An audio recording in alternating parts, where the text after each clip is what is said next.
হাতে রয়েছে মাত্র কয়েক ঘন্টা, তারপর তোমাদের উচ্চ মাধ্যমিক 4th সেমিস্টার বাংলা পরীক্ষা। বাংলা পরীক্ষার ঠিক আগের মুহূর্তে এই কম সময়টুকু তোমরা কাজে লাগিয়ে এমনভাবে নিজেকে প্রস্তুত করো যাতে তোমাদের পরীক্ষাতে একটা দুর্দান্ত রেজাল্ট হয়। তার জন্য আমরা তোমাদেরকে হেল্প করব। আজকের এই ভিডিওতে আমরা তোমাদের জন্য নিয়ে চলে এসেছি বাংলা বিষয়ে একটি পূর্ণাঙ্গ ফাইনাল সাজেশন। এই ভিডিওতে আমরা যে প্রশ্নগুলো বলে দেব, লাস্ট মিনিট প্রস্তুতি হিসাবে তোমরা খুব ভালো করে প্রতিটা প্রশ্ন পড়ে নেবে। গল্প, কবিতা, নাটক, সহায়ক গ্রন্থ এছাড়াও সাহিত্যের ইতিহাস এবং রচনার ক্ষেত্রে কোন প্রশ্নগুলো পড়তে হবে আমরা প্রতিটা প্রশ্ন পার্ট বাই পার্ট শেয়ার করব। প্রথমে আমরা গল্প থেকে প্রশ্ন দেখে নেব, দেন কবিতা থেকে প্রশ্ন দেখব, নাটক থেকে প্রশ্ন দেখব, এরপর সহায়ক গ্রন্থ ডাকঘর থেকে প্রশ্ন দেখব, এছাড়াও তোমরা সাহিত্যের ইতিহাস থেকে কোন প্রশ্নগুলো পড়ে যাবে সেটাও বলে দেব, এবং সবশেষে আমরা রচনা থেকে কোন প্রশ্নগুলো পড়তে হবে সেগুলো বলে দেব। চলো আজকের এই ভিডিওতে যে গুরুত্বপূর্ণ প্রশ্নগুলো রয়েছে দেখে নেওয়া যাক। একদম প্রথম আমরা দেখে নেব গল্প থেকে গুরুত্বপূর্ণ প্রশ্নগুলি। তোমরা জানো তোমাদের পাঠ্য বইয়ের দুটি গল্প রয়েছে, হলুদ পড়া ও হারুন সালেমের মাসি। এই দুটি গল্প থেকে 5 মার্কের বড় প্রশ্নের জন্য ঠিক কোন প্রশ্নগুলো পরীক্ষাতে আসার সম্ভাবনা রয়েছে সেই প্রশ্নগুলি দেখে নাও। প্রথম রয়েছে হলুদ পড়া গল্প। হলুদ পড়া গল্প থেকে যে গুরুত্বপূর্ণ প্রশ্নগুলি তোমরা খুব ভালো করে পড়ে রাখবে। প্রথম প্রশ্ন, মানিক বন্দ্যোপাধ্যায়ের হলুদ পড়া ছোট গল্পটির নামকরণের সার্থকতা বিচার করো। এই প্রশ্নটি একটু ঘুরিয়ে দিতে পারে। ছোট গল্প হিসাবে হলুদ পড়া গল্পটির সার্থকতা আলোচনা করো। গুরুত্বপূর্ণ প্রশ্ন, খুব ভালো করে পড়বে। এরপর দ্বিতীয় প্রশ্ন, সেই একমাত্র ডাক্তার পাশ না করা যার সম্পর্কে এই উক্তি তার সংক্ষিপ্ত পরিচয় দাও। এরপর 3 নম্বর প্রশ্ন, মানিক বন্দ্যোপাধ্যায়ের হলুদ পড়া গল্পে প্রকৃতির যে চিত্ররূপময়তা রয়েছে তা বর্ণনা করো। এরপর 4 নম্বর প্রশ্ন, দাওয়াটি যেন স্টেজ, কোন দাওয়ার কথা বলা হয়েছে? দাওয়াটিকে লেখক স্টেজের সাথে তুলনা করেছেন কেন তা ঘটনাক্রম অবলম্বনে বর্ণনা করো। এই প্রশ্নটিও ভীষণ ইম্পর্টেন্ট, পরীক্ষার জন্য খুব ভালো করে পড়বে। এরপর হলুদ পড়া গল্প থেকে 5 নম্বর প্রশ্ন, ধীরেন আর্তনাদ করে উঠল। ধীরেনের আর্তনাদের কারণ কি? এই আর্তনাদের মধ্য দিয়ে ধীরেনের কিরূপ মানসিকতা ফুটে উঠেছে, ইম্পর্টেন্ট রয়েছে। এরপর 6 নম্বর প্রশ্ন, হলুদ পড়া গল্পটি আসলে একটি মর্মান্তিক গল্প, এর সঙ্গে মিশেছে সংস্কারাচ্ছন্ন গ্রামীণ ভৌতিক বিশ্বাস, আলোচনা করো, ইম্পর্টেন্ট রয়েছে। একটা কথা বলি, আমরা যে প্রশ্নগুলো তোমাদের সাথে শেয়ার করছি তোমরা দেখবে যে যে প্রশ্নের শেষে স্টার চিহ্ন রয়েছে সেই প্রশ্নটি বেশি ইম্পর্টেন্ট, কাজেই সেই প্রশ্নটিকে খুবই গুরুত্ব সহকারে পড়বে। বাকি প্রশ্নগুলো তো পড়বে, পাশাপাশি সেই প্রশ্নটিকে একটু গুরুত্ব দিয়ে পড়ার চেষ্টা করবে। এরপর 7 নম্বর প্রশ্ন, ছি ওসব দুর্বুদ্ধি করো না নবীন। নবীনকে বক্তা কোন দুর্বুদ্ধির কথা বলেছে এবং তার এমন মনে হওয়ার কারণ কি? ব্যাস, হলুদ পড়া গল্প থেকে এই 6-7টি প্রশ্ন তোমাদেরকে বলে দিলাম। এর মধ্যে থেকে যে প্রশ্নগুলি তোমাদের পড়া নেই অবশ্যই পড়ে নাও। নেক্সট আমরা দেখে নেব যে গল্পটি রয়েছে হারুন সালেমের মাসি। এই হারুন সালেমের মাসি গল্প থেকে যে ইম্পর্টেন্ট প্রশ্নগুলি রয়েছে সেই গুরুত্বপূর্ণ প্রশ্নগুলি। প্রথম প্রশ্ন, কি ভয়ঙ্কর প্রতিহিংসা নিবারণের? কোন প্রসঙ্গে উক্তিটি করা হয়েছে? নিবারণের প্রতিহিংসার কারণ কি? ভীষণ গুরুত্বপূর্ণ প্রশ্ন। এরপর দ্বিতীয় প্রশ্ন, বড় দুঃখ হলো গৌরবীর, তারপর মনে হলো তার চেয়ে হারার মা ভাগ্যবতী। গৌরবীর দুঃখ হলো কেন? তার চেয়ে হারার মা ভাগ্যবতী মনে হওয়ার কারণ কি? এই প্রশ্নটিও ইম্পর্টেন্ট রয়েছে। নেক্সট 3 নম্বর প্রশ্ন, শহরে গৌরবী আর হারার সমাজ অনেক বড়, সমুদ্রের মতো। গৌরবী ও হারার সংক্ষিপ্ত পরিচয় দাও।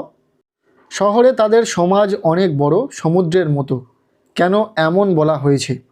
এরপর 4 নম্বর প্রশ্ন, তা সে ঘরে মায়ের জায়গা হয় না, কোন ঘরের কথা বলা হয়েছে? এমন বলার কারণ কি? এরপর 5 নম্বর প্রশ্ন, এই সব সময়ে গৌরবীর বড় কষ্ট হয়, কোন সময়ের কথা বলা হয়েছে? এই সব সময়ে গৌরবীর কষ্ট হয় কেন? এরপর 6 নম্বর প্রশ্ন, মাতৃত্বের কাছে জাতপাতের সংস্কার কিভাবে অর্থহীন হয়ে যায় তা হারুন সালেমের মাসি গল্প অবলম্বনে আলোচনা করো। এরপর 7 নম্বর প্রশ্ন, ও পাপ বিদায় করো, তারপর ভেবে দেখব নিবারণ কখন এমন কথা বলেছে, বিষয়টি বিশদে আলোচনা করো। এরপর এই গল্প থেকে শেষ প্রশ্ন, হারুন সালেমের মাসি গল্পে মাসির চরিত্র বৈশিষ্ট্যের যে পরিচয় প্রকাশ পেয়েছে তা বিবৃত করো। ব্যাস, এই 8টি প্রশ্ন রয়েছে, তবে খুব বেশি হলে 4 থেকে 5টি প্রশ্নে কিন্তু আমরা স্টার চিহ্ন দিয়েছি, কাজেই সেই 4 থেকে 5টি প্রশ্ন বেশি জোর দিয়ে পড়বে, বাকি প্রশ্নগুলো একটু দেখে রাখবে। গল্প থেকে সাজেশন দেখা শেষ। এরপর আমরা দেখে নেব কবিতা। কবিতা থেকে তোমাদের পরীক্ষাতে দুটি প্রশ্ন আসবে 5 মার্কের, যে কোনো একটি প্রশ্নের উত্তরে লিখতে হবে।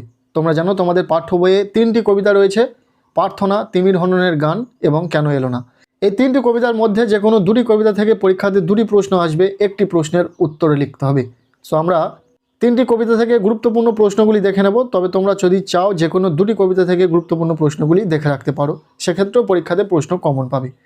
সো প্রথম যে কবিতাটি রয়েছে প্রার্থনা, প্রার্থনা কবিতা থেকে যে প্রশ্নগুলিকে তোমাদের খুব ভালো করে পড়তে হবে। প্রথম প্রশ্ন, প্রার্থনা কবিতায় কবি কিভাবে ভারতবর্ষকে স্বর্গে জাগরিত করার কথা বলেছেন তা নিজের ভাষায় আলোচনা করো। ইম্পর্টেন্ট প্রশ্ন। এরপর দ্বিতীয় প্রশ্ন, চিত্ত যেথা ভয়শূন্য উচ্চ যেথা শির। চিত্ত কোথায় ও কিভাবে ভয়শূন্য হবে? উচ্চ যেথা শির কথাটির অর্থ কী? এই প্রশ্নটিও ভীষণ ইম্পর্টেন্ট। এরপর 3 নম্বর প্রশ্ন, যেথা তুচ্ছ আচারের মরু বালু রাশি বিচারের স্রোতপথ ফেলে নাই গ্রাসী। তুচ্ছ আচারের মরু বালু রাশি বলতে কবি কি বুঝিয়েছেন? উদ্ধৃতাংশের তাৎপর্য বিশ্লেষণ করো। এরপর 4 নম্বর প্রশ্ন, প্রার্থনা কবিতার নামকরণের সার্থকতা আলোচনা করো। এই প্রশ্নটিও অত্যন্ত গুরুত্বপূর্ণ একটি প্রশ্ন। পরপর প্রার্থনা কবিতা থেকে আমরা 4টি প্রশ্ন শেয়ার করলাম। 4টি প্রশ্নই খুব ভালো করে পড়বে, আর এখান থেকে সেইভাবে প্রশ্ন দেখার দরকার নেই। এরপর আমরা চলে যাব পরবর্তী যে কবিতাটি রয়েছে তিমির হননের গান। এই তিমির হননের গান কবিতা থেকে যে প্রশ্নগুলি পরীক্ষাতে আসতে চলেছে দেখে নাও। প্রথম প্রশ্ন, তিমির হননের গান কবিতায় কবি কেন তিমির বিলাসী নয় তিমির বিনাশী হতে চেয়েছেন? ভীষণ ইম্পর্টেন্ট প্রশ্ন। তোমরা স্টারগুলো দেখে নেবে যে কোন প্রশ্নের শেষে স্টার চিহ্ন রয়েছে। সেই প্রশ্নটি কিন্তু ভীষণ ইম্পর্টেন্ট, যে প্রশ্নের শেষে তোমরা স্টার চিহ্ন দেখবে। এই প্রশ্নটি একটু ঘুরিয়েও আসতে পারে।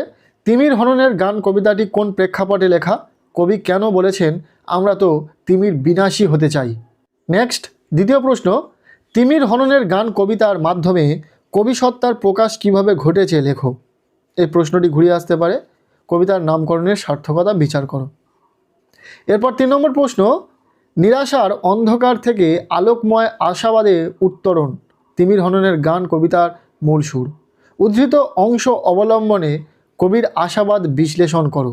এরপর 4 নম্বর প্রশ্ন, স্বস্তি বিমর্ষ হয়ে ভদ্র সাধারণ চেয়ে দেখে তবু সেই বিষাদের চেয়ে। ভদ্র সাধারণ বলতে কাদের বোঝানো হয়েছে?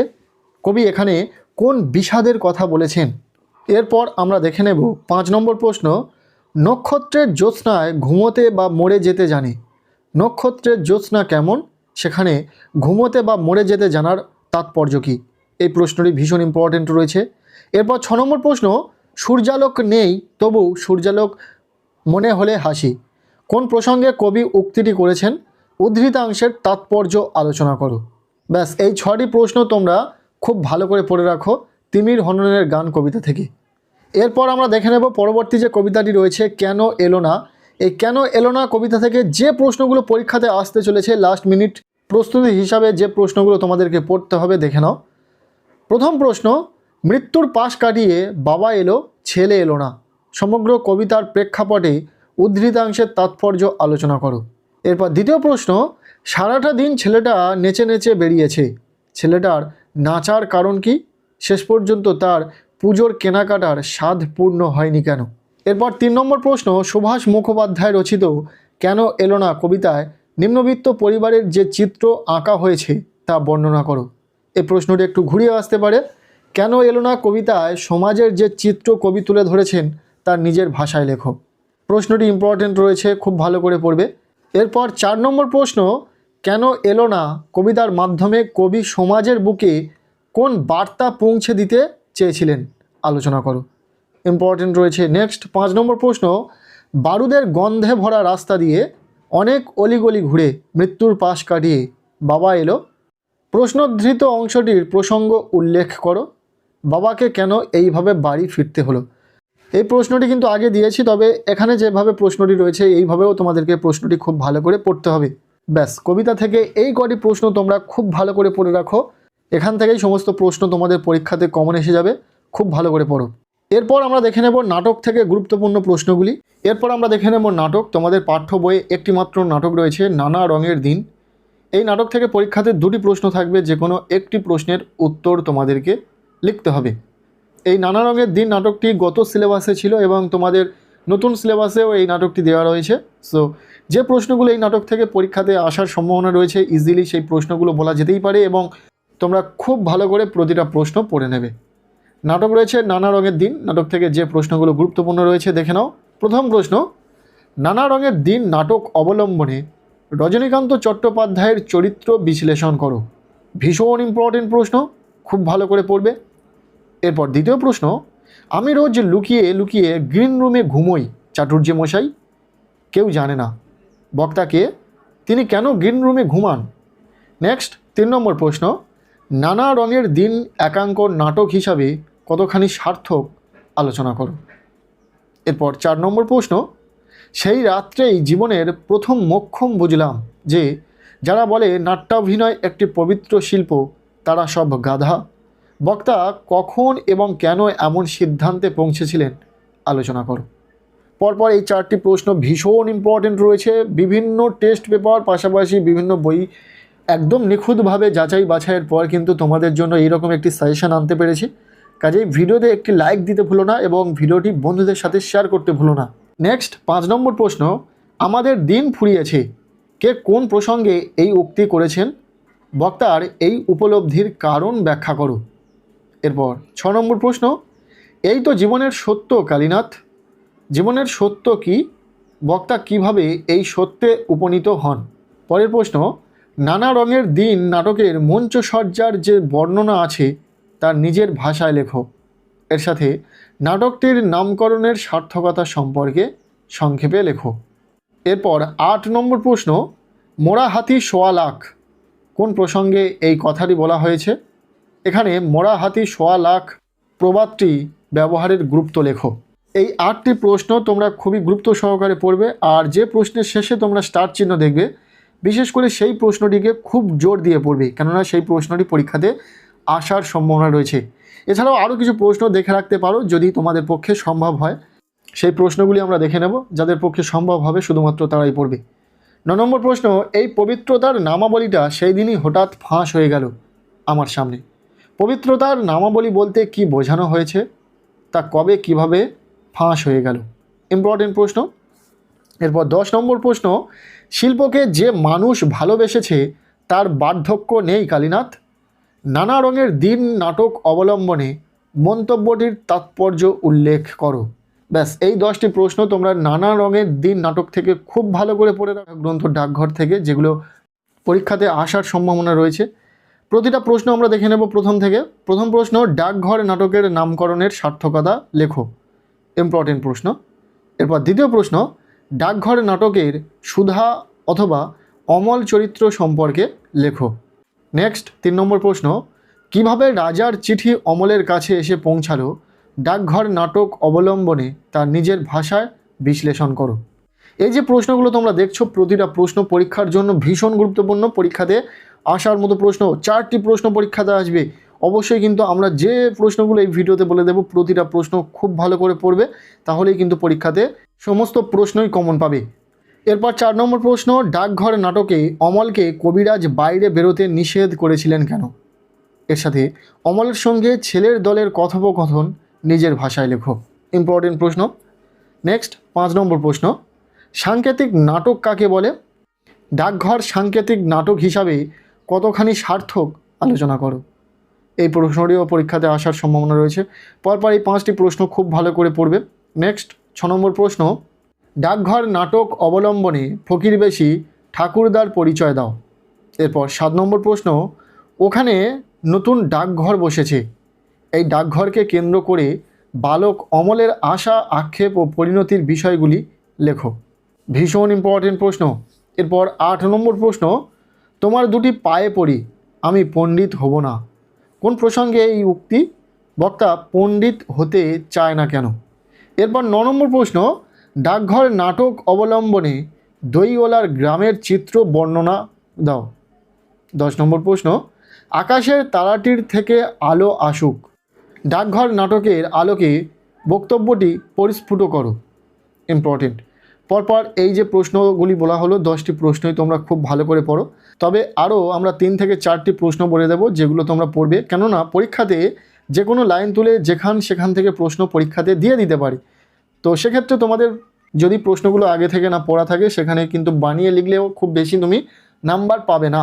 তো আমরা তোমাদেরকে সাজেস্ট করব মোট 14টি প্রশ্ন, যার মধ্যে থেকে পরীক্ষাতে 4টি প্রশ্ন আসবে এবং তোমাদেরকে 2টি প্রশ্নের উত্তরে লিখতে হবে। 10 নম্বর খুব সহজে তুমি পেতে পারবে। তাহলে 11 নম্বর প্রশ্ন, ডাকঘর নাটকে নাট্যকার মানব মনের সুদূরের জন্য আকাঙ্ক্ষার ও তার মুক্তির চিত্র এঁকেছেন, আলোচনা করো। এরপর 12 নম্বর প্রশ্ন, তুমি যে ছেলে খেপাবার সর্দার, কে কার সম্পর্কে একথা বলেছে, এই মন্তব্যের আলোকে উল্লেখিত ব্যক্তির চরিত্র বিশ্লেষণ করো। এরপর 13 নম্বর প্রশ্ন, শীঘ্রই যাতে রাজার চিঠি তোমার বাড়িতে আসে আমি তার বন্দোবস্ত করছি, বক্তাকে, তিনি কেন একথা বলেছেন, এই মন্তব্যে তার কোন মনোভাবের পরিচয় পাওয়া যায়। নেক্সট 14 নম্বর প্রশ্ন অর্থাৎ শেষ প্রশ্ন, ডাকঘর নাটকে জীবন ও মৃত্যুর দ্বন্দ্বে শেষ পর্যন্ত জীবন জয়ী হয়েছে, নাটক অবলম্বনে তা ব্যাখ্যা করো। ব্যাস এই কটি প্রশ্ন তোমাদের ডাকঘর নাটক থেকে খুব ভালো করে পড়ে রাখতে হবে। এরপর তোমাদের প্রশ্নপত্রে বাংলা শিল্প সাহিত্য ও সংস্কৃতির ইতিহাস থেকে প্রশ্ন থাকবে।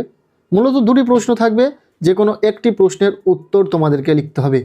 তোমরা জানো শিল্প সাহিত্য যে সংস্কৃতির ইতিহাস রয়েছে সেখানে 2টি চিত্রকলার ইতিহাস এবং চলচ্চিত্রের ইতিহাস।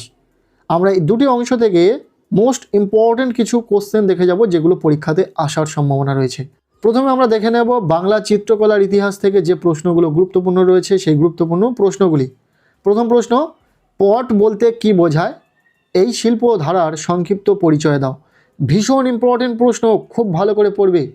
এরপর দ্বিতীয় প্রশ্ন, বাংলার চিত্রকলার ইতিহাসে যামিনী রায়ের অবদান আলোচনা করো। এই প্রশ্নটি অত্যন্ত গুরুত্বপূর্ণ প্রশ্ন, খুব ভালো করে পড়বে। এরপর 3 নম্বর প্রশ্ন, বাঙালির চিত্রকলা চর্চায় শিল্পী রামকিঙ্কর বেইজের অবদান লেখো। এই প্রশ্নটিও ইম্পর্টেন্ট রয়েছে। নেক্সট, চিত্রকলায় অবনীন্দ্রনাথ ঠাকুরের অথবা রবীন্দ্রনাথ ঠাকুরের অবদান আলোচনা করো, দেখে রাখবে।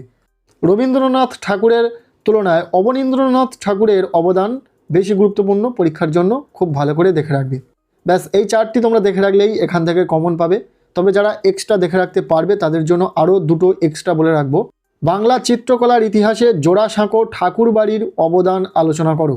বাংলার চিত্রকলা চর্চায় শিল্পাচার্য নন্দলাল বসুর অবদান লেখো। চিত্রকলা থেকে ব্যাস এই কটি প্রশ্ন পড়া থাকলেই তোমরা অবশ্যই করে এখান থেকে প্রশ্ন কমন পাবে। এরপর আমরা দেখে নেব পরবর্তী যে অংশটি রয়েছে চলচ্চিত্রের ইতিহাস। এই চলচ্চিত্রের ইতিহাস থেকে যে প্রশ্নগুলি পরীক্ষাতে আসতে চলেছে হুবহু সেই প্রশ্নগুলো বলে দিচ্ছি, দেখে নাও। প্রথম প্রশ্ন, বাংলা চলচ্চিত্রে ঋত্বিক ঘটকের অবদান আলোচনা করো, ভীষণ ইম্পর্টেন্ট। দ্বিতীয়, বাংলা সিনেমার ইতিহাসে মৃণাল সেনের অবদান আলোচনা করো, এটিও ভীষণ গুরুত্বপূর্ণ। নেক্সট, বাংলা চলচ্চিত্রে সত্যজিৎ রায়ের অবদান লেখো। পরপর এই 3টি প্রশ্নই তোমাদের পরীক্ষার জন্য ভীষণ গুরুত্বপূর্ণ। এই 3টির মধ্যে থেকে পরীক্ষাতে একটি আসবে। এরপর 4 নম্বর প্রশ্ন, বাংলা চলচ্চিত্রে তরুণ মজুমদারের অবদান উল্লেখ করো, গুরুত্বপূর্ণ রয়েছে। এরপর 5 নম্বর প্রশ্ন, বাংলা সবাক চলচ্চিত্রের সূচনায় পর্বে নিউ থিয়েটার্সের ভূমিকা আলোচনা করো। ব্যাস এই 5টি প্রশ্নই তোমরা যদি পড়ে রাখতে পারো চলচ্চিত্র থেকে 100% এখান থেকেই প্রশ্ন আসবে পরীক্ষাতে। তবে যারা ইতিমধ্যে এগুলো পড়ে ফেলেছে তাদের জন্য বলবো, বাংলা চলচ্চিত্রের নির্বাক যুগের ছায়াছবির বৈশিষ্ট্য আলোচনা করো, দেখে রাখবে। তথ্যচিত্র বলতে কি বোঝো, বাংলা তথ্যচিত্রের ধারা সম্পর্কে আলোচনা করো, দেখে রাখবে। আর পরিচালক তপন সিংহের অবদানটা দেখে রাখবে চলচ্চিত্রের ধারায়। এই 3টে এক্সট্রা দেখে রাখতে পারো, যাদের পক্ষে সম্ভব হবে তারা অবশ্যই দেখে রাখবে। এরপর তোমাদের পরীক্ষাতে থাকবে প্রবন্ধ রচনা। পরীক্ষাতে 2টি বিষয়ে প্রবন্ধ রচনা থাকবে। প্রথমত থাকবে অনুচ্ছেদ রচনা এবং আরেকটি থাকবে একটি জীবনীমূলক প্রবন্ধ রচনা। বিষয়ের গভীরে প্রবেশ বা অনুচ্ছেদমূলক যে প্রবন্ধ রচনা পরীক্ষাতে আসার সম্ভাবনা রয়েছে সেক্ষেত্রে কয়েকটি প্রবন্ধ রচনার বিষয় বলে দিচ্ছি, এগুলো একটু প্র্যাকটিস করবে। নতুন মাস্টারমশাই, শিশু শ্রমের বিলাপ, বাংলা বইয়ের দুঃখ, বাংলা ভাষায় বিজ্ঞান চর্চা, বিজ্ঞান ও কুসংস্কার, জাতীয় সংহতি, সংস্কৃতি। এছাড়াও দেখে রাখবে ভারত এক মিলন মেলা, পরিবেশ ও বিপন্ন মানুষ, একটি গাছের কথা বা একটি বইয়ের আত্মকথা। এই বিষয়গুলো তোমরা দেখে রাখতে পারো। এই কটি তোমাদেরকে বলে দিলাম, এর মধ্যে থেকে আসার সম্ভাবনা অনেকাংশে রয়েছে এবং আশা করবে এর মধ্যে থেকে তোমাদের পরীক্ষাতে তথ্যসূত্র নির্ভর যে প্রবন্ধ রচনাটি আসার সেটা আসবে। আশা করব ইতিমধ্যে তোমাদের বেশ কিছু রচনা পড়া রয়েছে, তবে এর মধ্যে থেকে যেগুলো পড়া নেই ঝটপট পড়ে নাও। এরপর আমরা দেখে নেব জীবনীমূলক যে প্রবন্ধ রচনা পরীক্ষাতে আসার সম্ভাবনা রয়েছে তেমন কিছু গুরুত্বপূর্ণ জীবনী, যে মহান মানুষের আমরা জীবনী দেখে রাখতে পারবো পরীক্ষার আগ মুহূর্তে দাঁড়িয়ে এবং যেগুলো পরীক্ষাতে আসার সম্ভাবনা রয়েছে দেখে নাও। স্বামী বিবেকানন্দ, রাজা রামমোহন রায়, মৃণাল সেন, ঋত্বিক ঘটক।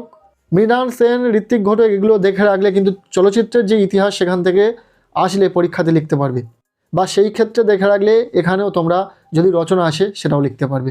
এছাড়াও দেখে রাখবে বেগম রোকেয়া, জীবনানন্দ দাশ, কাজী নজরুল ইসলাম, মহেশ্বেতা দেবী। ব্যাস এই কটি তোমরা একটু গুরুত্ব সহকারে দেখে রাখো। আরও অনেক মহান ব্যক্তিগণ রয়েছে যাদের বায়োগ্রাফি পরীক্ষাতে দিয়ে দিতে পারে। সো এ কটি তোমরা খুব ভালো করে প্র্যাকটিস করো, আশা করবো এখান থেকেই আসবে পরীক্ষাতে কমন। সো এই ছিল বাংলা বিষয়ে একটি পূর্ণাঙ্গ লাস্ট মিনিট সাজেশন। এখানে আমরা গল্প, কবিতা, নাটক, সহায়ক গ্রন্থ, সাহিত্যের ইতিহাস পাশাপাশি রচনা থেকে যে প্রশ্নগুলো আসতে চলেছে সেই গুরুত্বপূর্ণ প্রশ্নগুলি শেয়ার করে দিলাম। কেমন লাগলো ভিডিওটি অবশ্যই কমেন্ট সেকশানে জানিও। ইতিমধ্যে বাংলা বিষয়ে বেশ কটি নমুনা প্রশ্নপত্র শেয়ার করেছি, সেই ভিডিওগুলি তোমরা দেখে নিতে পারো চ্যানেলে ভিজিট করে। আজকের এই ভিডিওটি তোমাদের একটু ভালো লেগে থাকলে লাইক করে দাও, চ্যানেলে নতুন হলে চ্যানেলটিকে সাবস্ক্রাইব করে রাখো, আর পারলে ভিডিওটি বন্ধুদের সাথে প্রচুর শেয়ার করে দাও। প্রত্যেকের বাংলা পরীক্ষা খুব ভালো হোক, সবার জন্য শুভ কামনা রইল।